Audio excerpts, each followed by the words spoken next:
এবার 4.5 মাত্রার ভূমিকম্পে কেঁপে উঠেছে বঙ্গোপসাগর।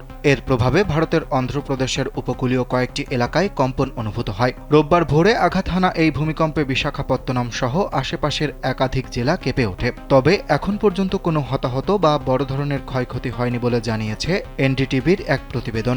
ভারতের ন্যাশনাল সেন্টার ফর সিসমোলজির তথ্য অনুযায়ী স্থানীয় সময় ভোর 5:05 বঙ্গোপসাগরে ভূমিকম্পটির উৎপত্তি হয়। রিক্টার স্কেলে এর মাত্রা ছিল 4.5। ভূপৃষ্ঠ থেকে প্রায় 10 কিলোমিটার গভীরে এবং কাকিনাডা উপকূল থেকে প্রায় 225 কিলোমিটার দূরে ছিল এর কেন্দ্রস্থল। স্যান্ডেলিনা সো রূপচর্চায় আভিজাত্য।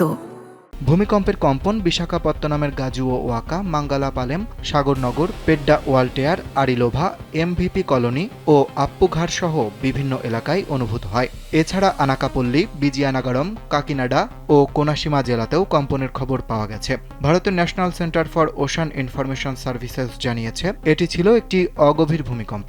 বিশেষজ্ঞদের মতে এটি স্বাভাবিক ভূতাত্ত্বিক পরিবর্তনের কারণে হয়েছে, তাই আতঙ্কিত হওয়ার কোনো কারণ নেই।